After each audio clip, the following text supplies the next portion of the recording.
Welcome back to the Pause Rewind Play podcast. Here in my podcasting room, I have the one, the only, the Vince. Hey, man. Yay! Vince was in the neighborhood, and I just texted him. I said, just come over. Just podcast with me in this room. And here he is. We're pretty lucky out here in Utah with how spread out everything is. The virus isn't transferring as quickly or efficiently or something, and so they've dropped us down to a low-risk category, which means we can kind of responsibly go out and hang out again. Yes, very responsibly. Actually, I washed up 15 minutes before you came. I washed up my arm a little bit, and I was like, you hear that? That's me putting hand sanitizer on again.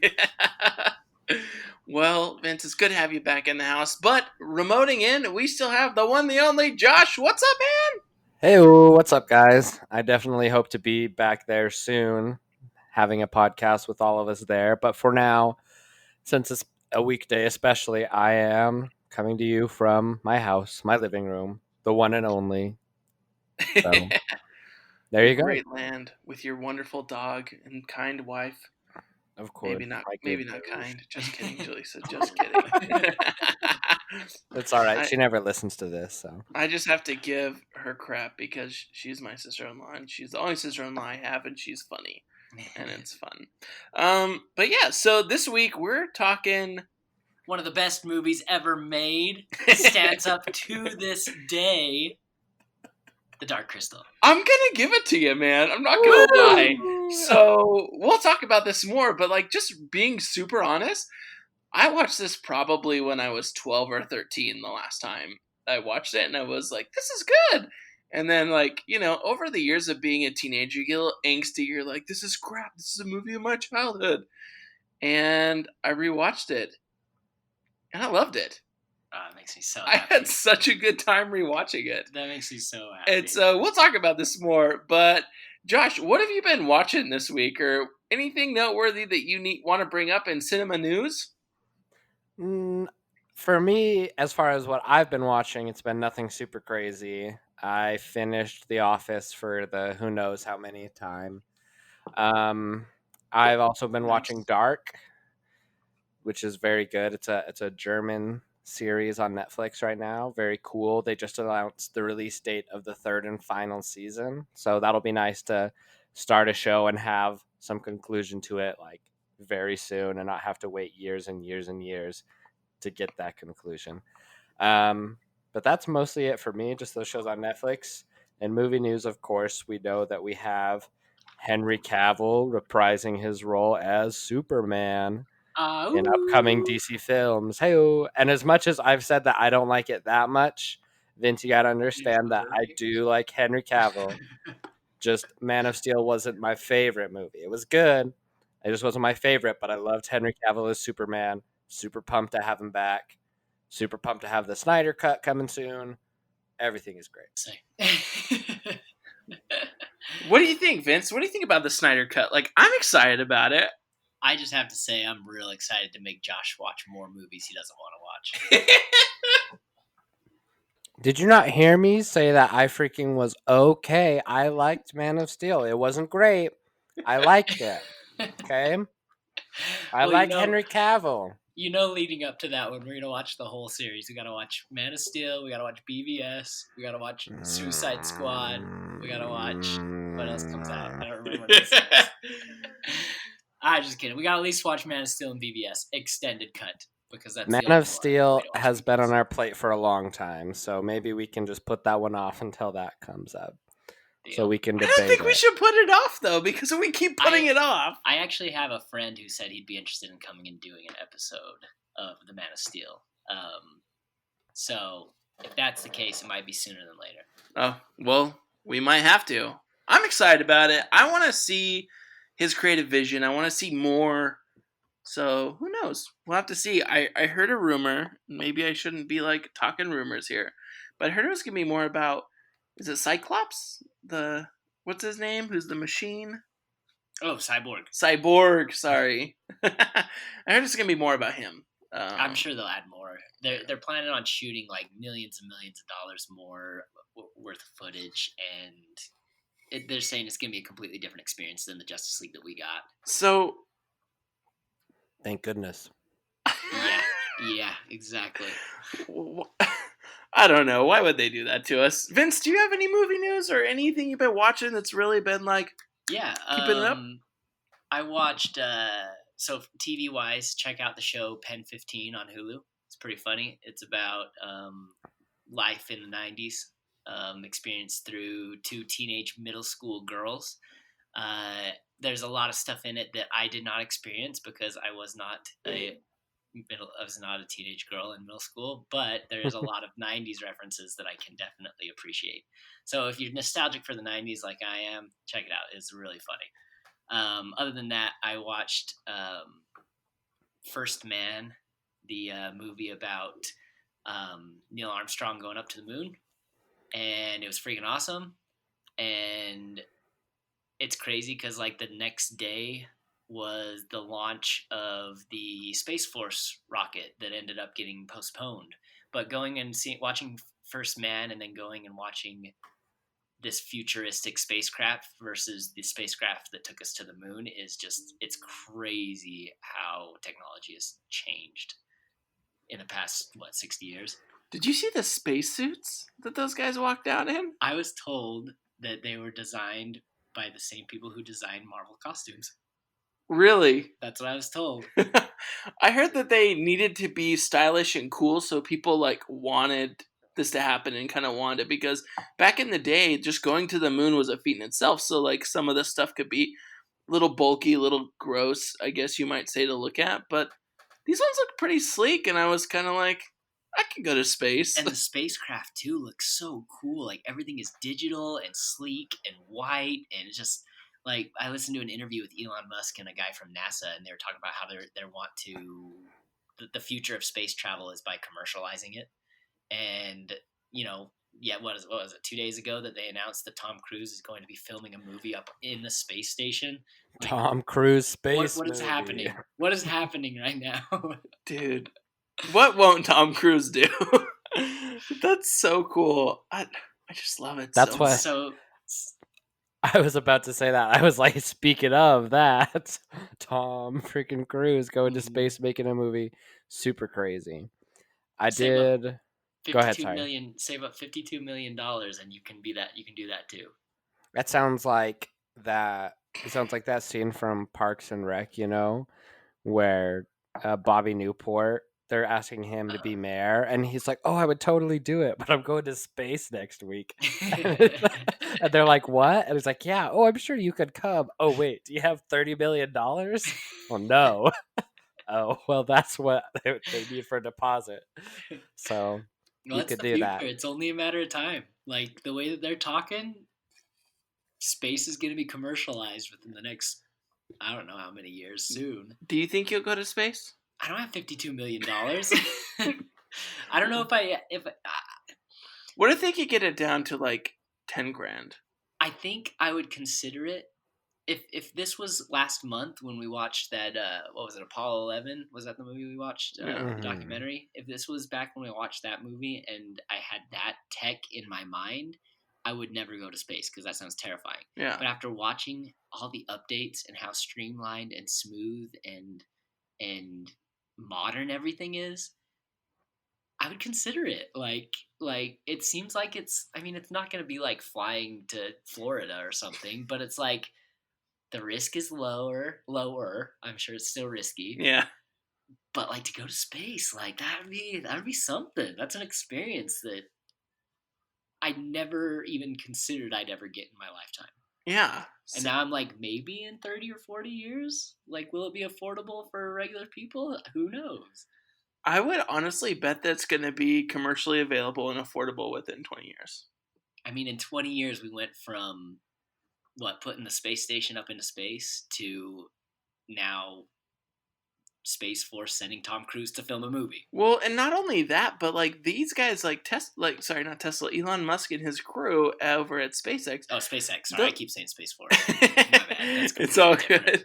But like these guys are landing rockets, like reusing and landing rockets. Like this rocket that they were going to send has been used like 3 or 4 times already. So cool. So like that's what's cool about it. So let's So get off pretty. this space track because I could talk about this for hours, to be honest with you. Because I do have one more movie that I wanted to plug super quick because I forgot that I watched it because I was like, I don't know, I really haven't watched much. Me and my buddy Cade, we've been on an A24 kick, as you know, and this past weekend we got together and we watched Killing of a Sacred Deer, recommended by Casey. such a weird film, right? Very strange, very interesting, just like super thought provoking, and it puts you in such a weird situation. Like very A24. It felt tone wise very similar to The Lobster, not just because it's the same protagonist, but very, very different, very A24. But I would still recommend it. Definitely a good watch. Cool. Yeah, if I hadn't been so damn tired when we watched it, I would have finished it because I was like thinking the whole time and I dreamt about it. I was thinking so hard about it that my whole night I just dreamt that I was locked in this scenario that the main character is in. And yeah, it was Nightmare. terrible. It was a freaking nightmare. So yeah, terrible, awful. As far as movie news goes for me, to be super honest with you, I've watched a couple episodes of Mad Men. I've watched like 12 episodes of The Chef Show. I watched 4 episodes of Chef's Table. I watched 10 or 12 YouTube videos on how to make the perfect ramen. And we've watched a couple of movies. Nothing overly like I'm like, yeah, we need to watch that again. But I also did watch The Dark Crystal. Yeah. Yeah. The Dark Crystal. So it's rad. Okay. We need to break into this because I have some real questions for Vince, like based off this film, but I want to talk about it. But let's kind of talk about this. This is a Jim Henson film, right? A Jim Henson masterpiece. If Okay. for some reason you've missed every single episode before this one, I don't think there's been an episode since like week 3 that Vince hasn't said we should watch this movie. So Especially after that Netflix series came up and rekindled my love and devotion to the series. I don't blame you. It's been great. I've been loving it. So I don't know. Let's kind of get into it. Jim Henson masterpiece. Vince, you got the lowdown and the deets for us? Yep. So directed by Jim Henson and Frank Oz. It was written by Jim Henson and David Odell. Released December 17th, 1982, with a budget of $15 million. It grossed $41 million around. Rotten Tomatoes gave it a critic score of 79% and an audience score of 81%, and IMDb gave it a 7.2, which I will be 100% honest, I'm very surprised at how high the ratings are. 7.2. Well, and here's something, like I said earlier, I haven't watched this since I was like 12, right? And you like said, oh, don't mind the cheesy dialogue in it a couple of times. Or like, geez, even I didn't get any of that. Really? Yes. Good. Well, I wrote down my favorite lines. We'll get to that later. Well, maybe when you bring them up, I'll be like, wow, that was cornier than I thought it was. But like, literally, it was. I loved it. So I'm excited. I think it's great. Josh, I've been looking forward to hearing what you think all week. So this is my first time watching The Dark Crystal, and I have to say I was super prepared to hate it. And I watched the movie and I was like, this is not half bad. I like this. Yes. Like yes. I didn't Justified. like love it by any means or like call it a masterpiece, but I definitely liked the movie. Like I was very surprised, but I liked the movie. Like it was very, very 80s, very weird, but I will say that I liked it. I enjoyed it very much. It was a lot better than I thought it would be. Great. And we've been dragging Vince through the pits of tar for like 6 months now, a year about this. So, like, both of us saying that, Vince, I think that should give you, like, you deserve a round of applause. Thank you. I have great taste, I know. Well, now that you guys have gotten this taste of where this all started, now jump over into this Netflix series, because the Netflix series feels like a modern take on what he was trying to do with this movie. The characters are more fleshed out. It's a 10-episode series, with modern puppets, more character development, and it's a prequel to this movie, which is the only thing that I kind of wish you guys saw the Netflix series before you watched this one, because this closes out pretty much the entire story of the Gelfling, right? Yeah. Of the Skeksis, I guess I should say. My opinion on this movie, I love it. I love it to this day. I actually wrote down a review. This is from last year, I think. I rewatched it, and it was when I first got into this Letterboxd app, and so I wrote a little 2-paragraph review of it that I want to read here on air. I'm ready. So I gave it 5 stars on Letterboxd.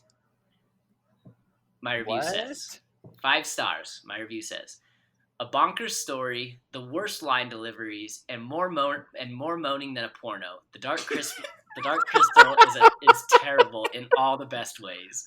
Jim Henson created an amazing, interesting world with both terrifying and creative creatures that will haunt your dreams for years. I stick to that. This movie is amazing. It's creative. It's unique. There's nothing like this movie.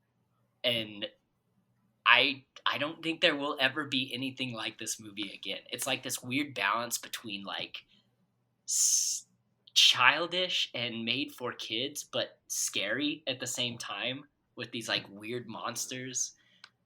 But it's so unique, and the world they created is so cool, and just the feat of the puppetry and the sets that they built and the different types of creatures that they introduced, just all of it just bundled up into one amazing, interesting fantasy world. It's it's so nostalgic to me, but it's also just, I just love it. I just love everything about it. I love everything you just said, to be super honest with you. And okay, so I watched part of the Netflix series that was released, right? Like, I watched 6 episodes of it. And now watching this, I have so many more questions on how they could have done that to people for like 30 years, just left people hanging. Like, the whole universe of this now, I feel we need some sort of massive trilogy to come out.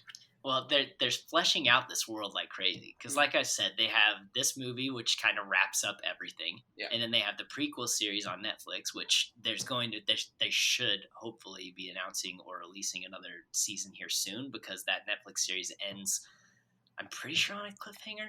And for those of you who are like skeptical about this, let me just say, the Netflix series, like I said, it fleshes out this world more, and it's back before the world kind of falls apart, and it's a little Game of Thronesy. You got certain characters that are like manipulating events, and you got these different kingdoms. The Gelfling, which are these main species that you're kind of following, the heroes of the story.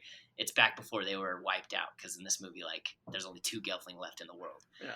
In the Netflix series, there's multiple kingdoms of Gelfling, from the Gelfling who live in the caves to the Gelfling who live in the mountains to the ones that live in the jungle, and all of them have different cultures, and they all kind of work together under a monarchy. What was it called when kind of women lead? Matriarchy. Yeah, like a matriarchy. They call them all mothers, and they have a all mother. So basically, it's like queens, and it's like drama, and it's like backstabbing, and the Skeksis are more fleshed out. Instead of just being these like gross and weird characters, they've actually got more personality. Mark Hamill is the scientist that tortures Kira at the end of this movie. He plays the role in this one. Like, the cast is freaking awesome, and it gives it depth, like, and it explores these ideas of just like immortality and life, and whether or not one being's life is better than another being's life because they consider themselves more intelligent than another one. Just really cool themes, and really well acted. And again, the world is incredible. The puppetry is amazing and modernized. Can you imagine this?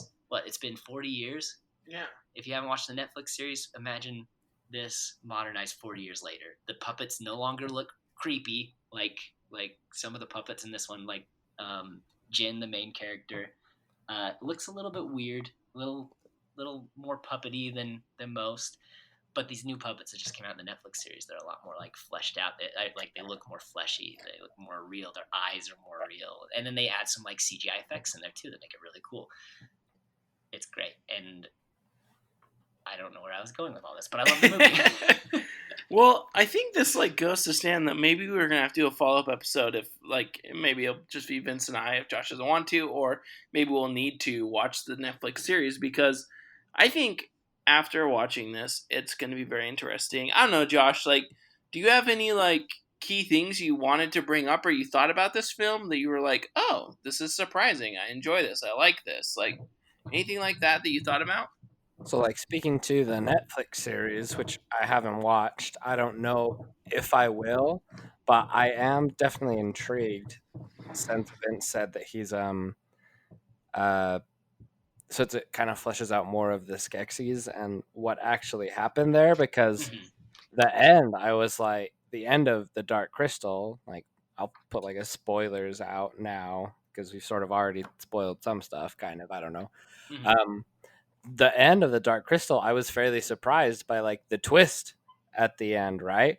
I was like, oh goodness, like these, like the Skeksis and these other, the mystics, right, is like what they are. Yeah. They like come together to form like one being that they were meant to be and they were previously. And so I was sort of like, where did they come from? And so if this is a prequel, I'd be sort of interested to see how that sort of all came into play. I don't know if it goes that far back.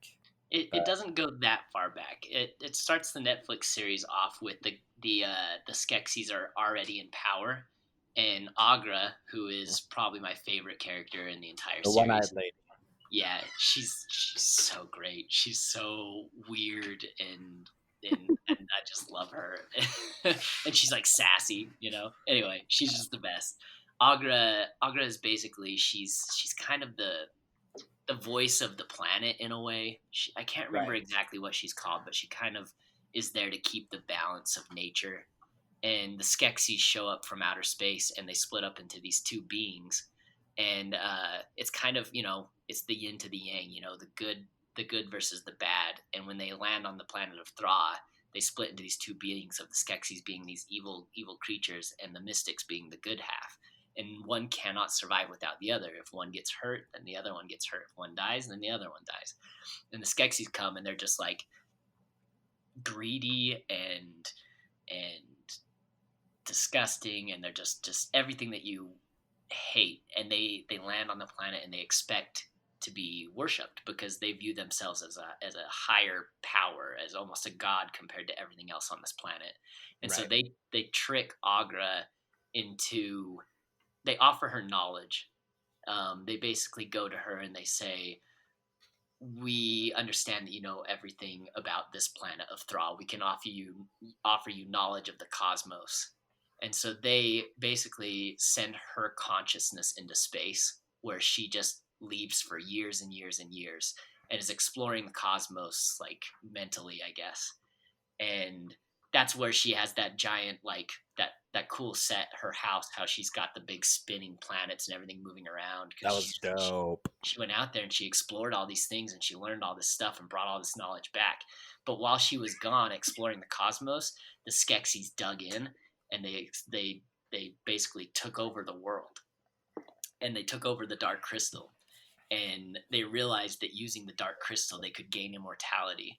But the more that they sucked power from the Dark Crystal, the more the planet died. And the more like the creatures, the living things started to go like feral, and just all sorts of bad stuff started happening, like earthquakes and just destruction of the earth. And so when the Dark Crystal became, the crystal didn't always be the Dark Crystal, it used to be pure, but when the more that they would do these things to the planet, the more corrupt the crystal would get, until the crystal no longer gave them that power, that life.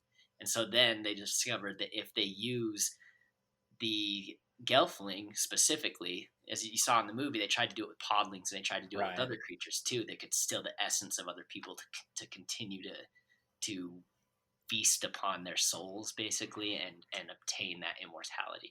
And you get all this backstory, you get all this information through the Netflix TV series, but they've also started releasing a novelization that goes alongside with the Netflix series. I think I talked about this like last week or something like that, where it like fills in characters that you'll see in the Netflix series stories and get more in depth on like what's, you know, the effects that the planet is having because of this corruption that's kind of going through it.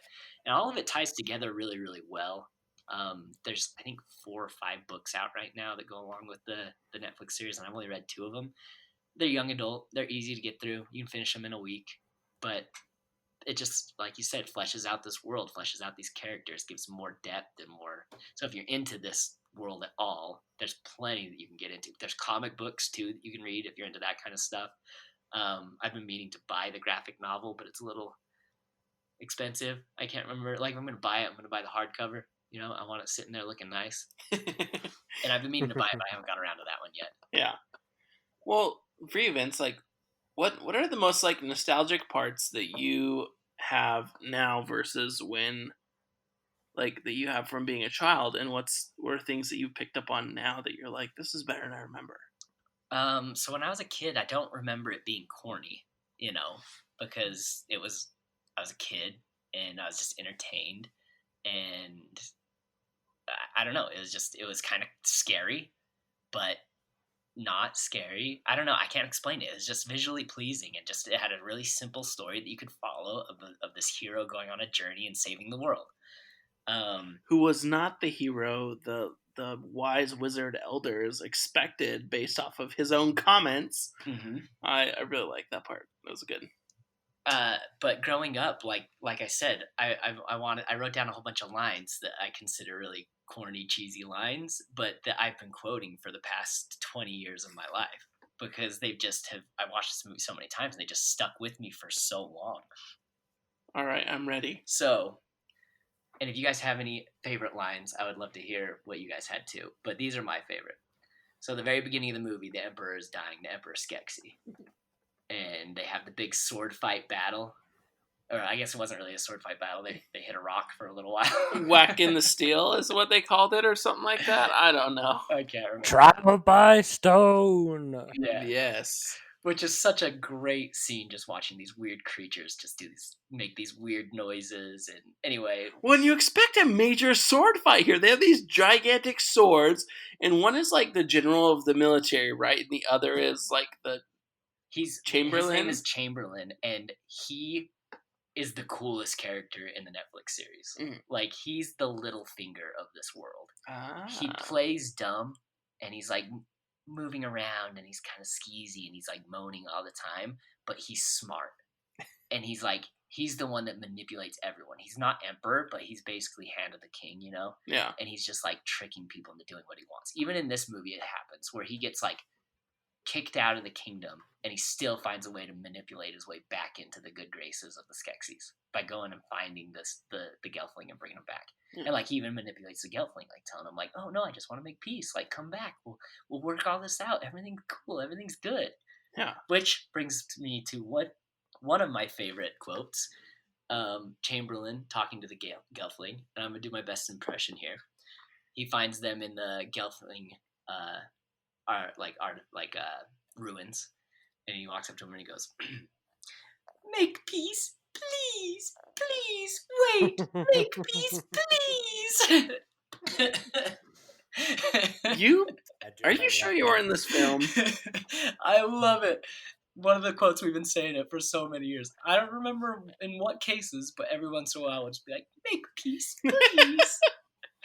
The first one that I was gonna say during that emperor scene, or the scene at the beginning, when the general takes over and becomes emperor, he just leans back and he screams, "I am emperor!"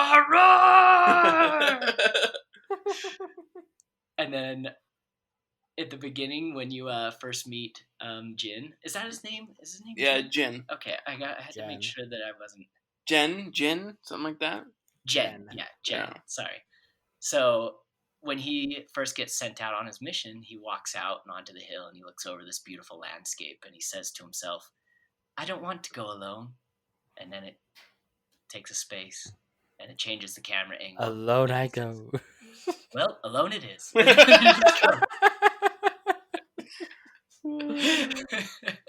So poorly timed, so weirdly said.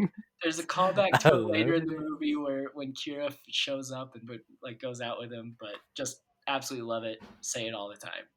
Number 3. This is Agra when she first meets Jin. He's tangled up in the bushes, and she goes up to him and she looks at him. She goes, "Looks like Gelfling, smells like Gelfling." And I can't remember if she says "must be Gelfling," but something like that. It's just so weird the way she says it. Also, shout out to every time the Agra sits down, she's like, it's like this really, really hard struggle. And she goes to bend down and she goes,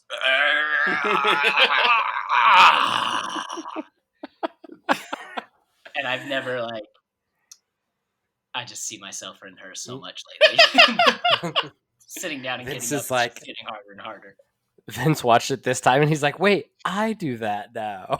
Exactly. But it's me. We can split up Vince's favorite quotes. I do have one really quick to offer Awesome. as well. I actually one of the things that made me take this seriously and not just like have it off in the background, was when I was watching this movie and it started at the very beginning where it gives the explanation of the Skeksis and the mystic people, right? They like mirror each other with what it's talking about in order to talk about how the world is collapsing because of like the Skeksis like demise and kind of like destroying of the world. And so they literally the words mirror each other. And it's like it's kind of simple, but it's done in a really cool way where like it just took me aback. I was like, oh, like I wasn't expecting this movie to be like thoughtful at all as far as like what it does with its dialogue. It was sort of a surprise, but I was like, okay, like I dig this. I can work with this. Awesome. Oh, that makes me happy that I'm sitting here making fun of it, but you can find some good stuff. Don't worry, I'll make fun of it plenty. But I was, like I said, I was surprised with like the content that there really was in it. I was like, whoa, this is crazy. Okay, I've only got 2 more. Okay. The next one just makes me laugh every time. So remember when they're having the dream fast and they're seeing each other's pasts, Jen and Kira. I want to make fun of that. Oh, we can. Yeah, we need to make fun of Let's this. just make fun of it. Let's go into it. Was this a sex scene? Like, that's what it felt like. Like, straight up. Like, he, like, grabs hands, like, goes like this, is like, and then, like, they're breathing, and, like, fasted. Like, it's like, we dream fasted, so, yeah. What? And they're just like, and they're trying to talk about like their past and stuff like that, but it's all overlapping and they're talking over each other and it's showing scenes from the past and it's like the most awkward stuff. Like when Jen is like, oh, I'm taking a bath. I'm like, Yes! What the heck is going on? He just goes, I'm having a bath. I was just like, what is happening? It's so funny.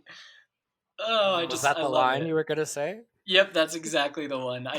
It cracks me up every time because it just randomly cuts to him just in this pool, just like this weird puppet thing, naked, and it just says, "I'm having a bath." It doesn't have anything to do with anything.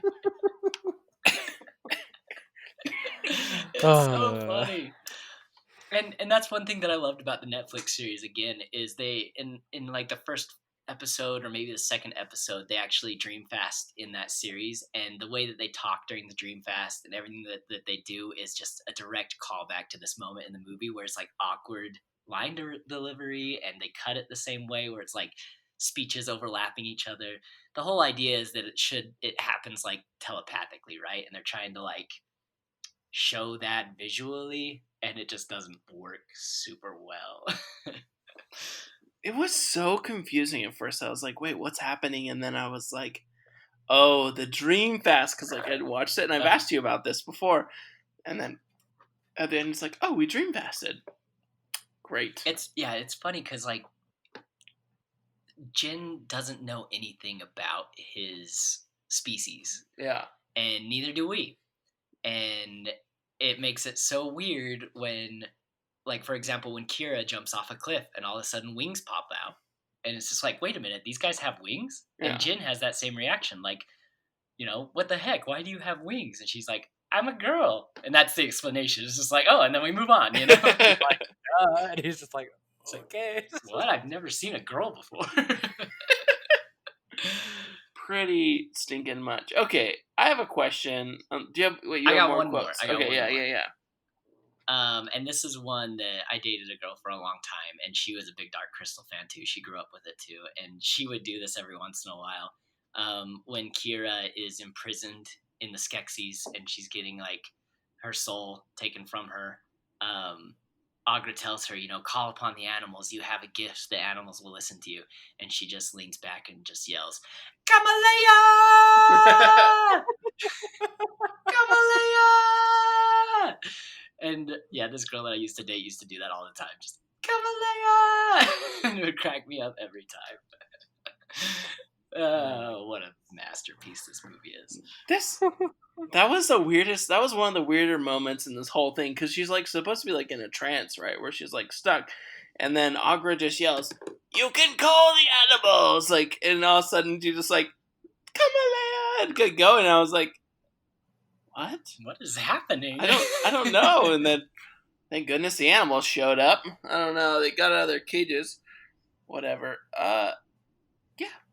Despite the flaws, I freaking loved it, though. That's what I need to say. So, what did you guys think of the opening moment with Jin?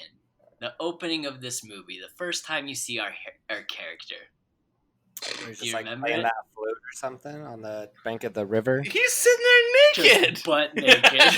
Oh yeah, He's a naked puppet man. In my notes, the very he's first like the thing. only Gelfling. Okay, let him be. Yeah. Or he thought he was. In my notes, the very first thing that I wrote down.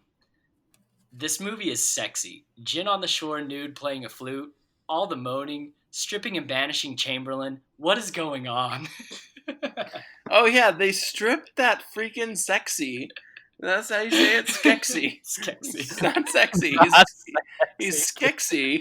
Like they strip him down, and it's just like this like leather bag of. I can just see Vince though with him like saying this movie is sexy. He's like, we might as well call them sexies. The sexies. All right, and now I got a real question for you guys. Who would you rather party with? The Ewoks from Return of the Jedi or the Podlings from this movie? Podlings. Sorry, I'm with the Ewoks. The Podlings were cool, but I don't think we got to see enough of them that I would think they know how to party like the Ewoks. Oh, man, I disagree. That Podling party, man. I'm all about that Podling party. Podlings are a bunch of crazy things. In the Netflix series, they have a tradition where the Gelfling go and wash the Podlings. They bathe the Podlings. It is sexy, as you say, Vince. Oh, it's so great. Oh, what Okay. what the heck is up with the like? So explain to me, Vince. Okay. Like you have the old like shaman like wizards who live out The in that Mystics. place, the mystics, and then you have the Skeksis. Like, were they at one time together before, and then they separated, and then they like joined back together, and then they're these weird like Dragon Ball Z like characters with their hair. Like, Yeah. I don't know what happened What do there. they call them? Eternals, maybe? They're I can't remember the interesting. name. That was crazy to me. I can't remember the name of them once they joined back together, and I don't Let me see remember if I can how it find it. happened. I think it might have had something to do with the first Great Conjunction. This is something that's explored in that comic that I was referencing that I don't own yet, so I don't remember the details. But yeah, somehow they split into two, and They're called urSkeks. Because urSkeks. it's like it's the joining of the Uru and the Skeksis. See, and this is like where I take it as like Dragon Ball Z like type thing because there's like the Guardian of the Earth. His name is Kami, and he splits. And there's Piccolo, who is all the vengeance and evil, and that's kind of what I imagine. Like Kami is like Zen, protector of the realm, and then you have Piccolo, who's like destroyer of Goku. I've been watching a lot of Dragon Ball Z, just so everyone knows. Yeah, I can see that. But it makes sense to me that way, and I was like, I gotta double check this because that was the weirdest freaking thing when they're like, I was like, what the heck are these creatures? Join back together. These things are freaky. I'll post about them, but like, I was like, what are these things? So cool. It's a very interesting character design. just like with all the characters in this movie, everything is so uniquely done and just so uniquely weird in this world. Yeah. And they have this like tall, slender, like king shape to them, and they like glow, and they shine, and they're just like this ultimate being. I wish I had your answers to those guys, but I don't know enough. But it all led up to the Great Conjunction, which is all the planets aligning, and the Dark Crystal being healed by our hero Jin and saving the planet of Thra, bringing peace and prosperity back to. Was the shard removed at one point, and that's why it's like it has to be put back in? Yeah, right? I can't remember how it got removed. Does that happen in the Netflix series? I can't It remember. breaks. I can't remember either. I just remember they drain and drink on the Netflix series. Mhm. What about like okay? So this is something I enjoyed, I guess. Like no more questions for a minute, but this is something I really enjoyed was the scenery, like the way that they set up the world of Thra. So like you see the castle or spaceship or whatever it is, it looks like something you'd see on the Haunted Mansion street. Essentially, it's where Pennywise lives in the basement. Is what I feel. But then, like the world looks like super dead and gross. But then you get out farther from it, and like as Jin's venturing, some of it's dead, some of it's alive, and it's kind of like a mix. But like you're saying, it's kind of feral and wild. So I can explain that to you. Yes, please do. So with the Dark Crystal being corrupted the way that they're corrupting it, it basically sends the corruption through the quote unquote veins of the planet. So Avatar like stuff, like the tree that sends out. Like I'm talking the Avatar tree. Yeah, kind of like that. And so like the more they corrupt it, the more the corruption expands around the planet and slowly kills everything around it. So that's why everything around the castle is just dead. But the farther out you get, it hasn't been touched by the corruption yet. The books explore that quite a bit, where he finds like he opens up the, he goes into some cave or something and he finds an opening in the thing and there's like a purple glow coming out that's corrupting animals. And so like the farther that you get away from them, the more healthy the planet is. Okay, that's kind of cool. I was wondering about that because it didn't seem like it was all the same throughout. But makes sense. And that's when at the end when the crystal got like healed, everything like that last shot was like the transition from everything being dead and gross to everything being lush and the river flowing again and everything was green again because they finally were able to heal that. It's beautiful. The heart of the planet. Yeah, like it's a glass, like a crystal castle too, right? What about that thing they ride on, like that looks like a lanky spider horse? I don't know what they're called. I can't remember the name of them. Did you like them? I loved it. I thought it was so cool. It reminded me of the critter from Star Wars that they cut open. Like kind of the tauntaun, like just elongated with longer legs and not so T-Rex like. Yeah. I liked it. It was kind of cool. And then when like the little like bad army military guys come up, like I said, I enjoyed this movie. If you can't tell, but like I thought it was cool. Like the little battle that they had with each other, those tall lanky things versus Beetleborgs, whatever they were. Beetleborgs. What a throwback to Saturday cartoons, man. I think you're the only other person that knows what Beetleborgs are. I got some Beetleborg toys as a kid. I got like a motorcycle, a blue motorcycle thing that had like a long like the beetle face, and it would like raise up and down. It had magnets on it. I had the black one, black Beetleborg. Nice. That was a real throwback right there. I don't remember what those beetle guys are named either, but there's actually the origin of those guys in the Netflix series. So if you like them, then you'll like this. If you like also those monsters, you should kind of watch the like making of documentaries you can find on YouTube. You can find it on the digital purchase or the DVD or Blu-ray if you have it. You see those tall, lanky creatures without their masks on, and it's just regular people with big old stilts wandering around. And in the beetle costumes, there's just someone with the beetle costume sitting on them. Apparently the beetle costumes were super heavy too. They had to like have a lot of help carrying those things. They looked way heavy. I don't know, Josh, I've been like rambling, like fanboying out over here. Do you got any commentary, questions, thoughts on what you're kind of like, Vince, teach me? I definitely stop talking and let me talk for a while. No, I definitely do. I have a question for you guys. Which do you think is the actual like better character in this movie, Jen or Kira? Kira. I'm Kira. Yeah, she's like the real hero. We talk about they're like, "Oh, Jen, our hero," and all this stuff, and blah blah blah. And let's be real, Kira was the badass. Like, Jen got dragged by her basically the entire time. Like, she was way cooler. She was like funnier. I don't know. Like, she was so much better than Jen. And I'm like, I get that he's supposed to be like the protagonist and the hero, but she was way better. So, and I will take that with me to the grave. She just seems so much more prepared for everything too, which may have come from her upbringing. I mean, she was like left alone and raised by the podlings, which, like I said, they were these in the Netflix series. You get a little bit more of their culture. There's these crazy, like crazy mud people. Like literally, they played around in mud all the time, and the Gelfling had to come wash them once a year. It's a whole thing. Look into it. Well, doesn't like the original in the Netflix series, one of the podlings comes with another person. Yeah, and he's freaking cool. He's I can't remember his name, he's but got a pretty spoon that he thinks is a sword, and he right? wants nothing but to be a hero. Yeah, He wants to be a knight, but all he has is a spoon. He's so cool.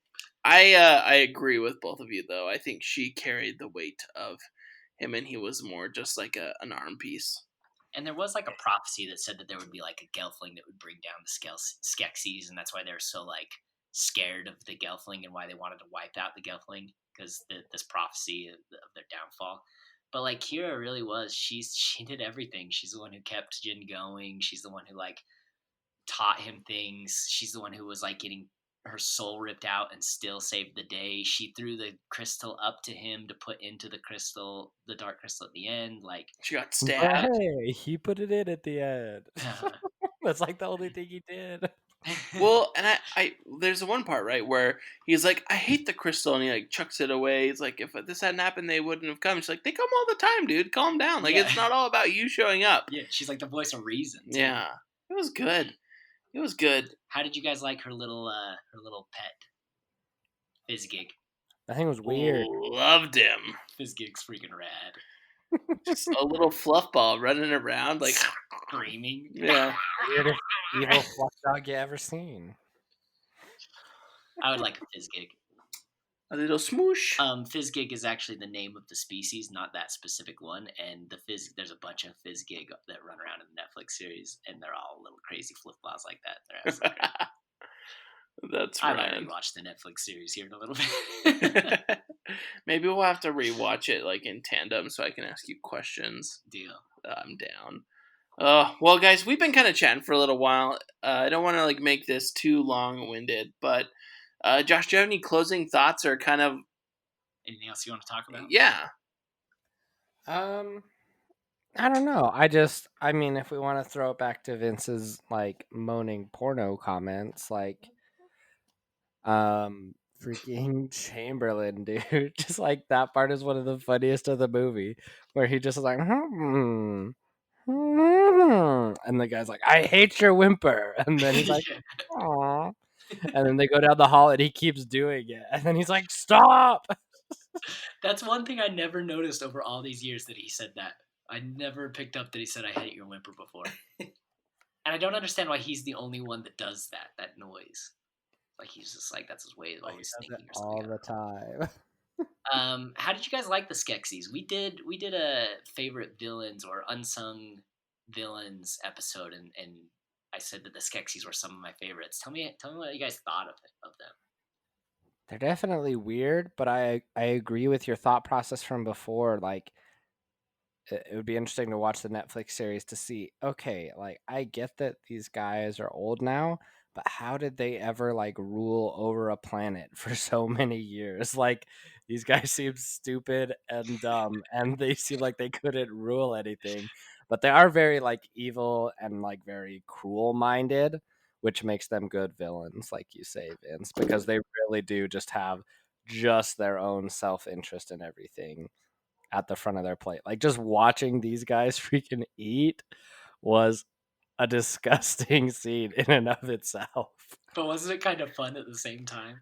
It was, it was. It was just to like give you that idea of who they are, and I was like, what the heck is this? These guys are crazy. Well, they're kind of gross too. Like, like, what's the word here? And I want to describe this. So, right, we talked about them being like gross, like selfish beings, right? But it's not that they're selfish for their little group of 10. They're just selfish. Like each one of them, like you kind of said, the Chamberlain is like Littlefinger, just has his own interest. The general has his own interest. Like all of them are like playing some sort of game, and they're just nasty to look at almost. So like this is what I kind of thought about. And I was going to ask you about this. They literally like there's a part at the beginning, and it might have been the king or one of them, but you're just looking at the side of them. It's like you look like a rat. Like they just look like a rat bird hybrid thing. It's just kind of like gross.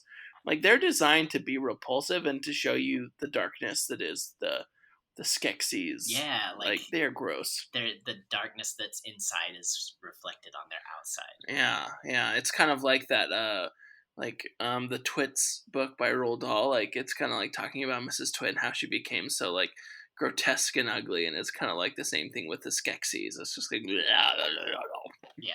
I keep saying like I have favorite characters, like Agra's my favorite character and Kira's my favorite character, but really the Skeksis, in my opinion, are the best part of the movie. Like everything builds up into a perfect masterpiece, but the Skeksis are just like what really stands out and what you'll really remember and what will scare you as a little kid watching this, It's just a dumpster fire, right? It's like a comedy improv troupe that's all together that are like bad guys. They're just trying to like make the world a terrible place instead of like bring humor and light, but they're so bad at being bad that it's funny.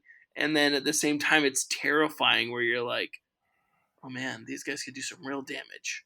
I definitely agree with Vince. Like Jen and Kira, they go on a very like not like in a mean way, but they go on a very like typical like kind of quest, to go and to get the crystal and to replace it and everything. But the Skeksis really are what sets this movie apart from other movies like it, or really from any movie, right? Is these weird, crazy villains that have taken over the world somehow, but they're kind of dumb, but they're kind of funny, and they have weird rituals where they hit a rock to see who's going to be in charge, and like they really do, and especially the puppets and everything stand out from everything else in this movie. So I'd agree that even though the other ones are sort of cooler and stuff like that, like they really do move the movie along, and they are what make it memorable, as you said, Vince. Well, thank you guys for doing this, for indulging me, and finally getting a taste of my childhood. And I hope that with watching this one, you have more confidence in my pleading to watch Waterworld. I do not have bad memories of Waterworld. I didn't even mind it. I think we're over here and we need to like point our fingers at Josh together and be like, let's watch it, dude. We won't put you through too many of these old ones without having some, other more modern, a little more recent movies in between. Some variety. Something you want to watch. I'll put it that way. I don't know. I think it was just really good, and I'm not gonna lie to you. I think more people need to give this a shot, and maybe there's this huge cult following that I just don't know about. I have no idea. Vince, do you have? I assume there are. There's books. There's comics. There's in like IMDb and Wikipedia, it is classified as a cult classic film. So I would say that it has that cult following. Yeah. I don't know, like, maybe there's, like, a live-action role-play Dark Crystal version, like, where you can go LARPing in the Dark Crystal world. I don't know. You can go visit Thra. I would do that. I don't know. Put me in one of those giant Gartham, that's what they're called. The Beetleborgs. They're called the Gartham. Put me in a Gartham suit, I'm in. Oh, man. I'm going to find the Beetleborgs theme song now and just put a clip of it in the podcast, because people need to hear this. Because I remember it was like Beetleborg. It was like kind of like a knockoff of Power Rangers, right? It was good. Well, I think that's it. I think we've like done justice, Vince. I don't know. Do you feel like satisfied with the pod? I do. I'm happy. I just have to ask again and plead with the world. Go watch the Netflix series so that we'll get another season of the Netflix series, please. I want more. I just want more. I just love this world, and I know it's childish. I know it's corny, and I know that it's not for everyone. But it's just comfort food for me. I just love it.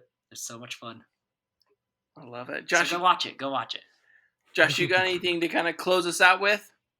Final thoughts. you can watch a trailer for this movie, or you can have known what it's about and think that it's going to be really corny and super weird. Just know that it is really corny, super weird, but also very funny and actually has some content to it. So please give it a shot. And those are strong words if you've heard what I was saying about it in the past.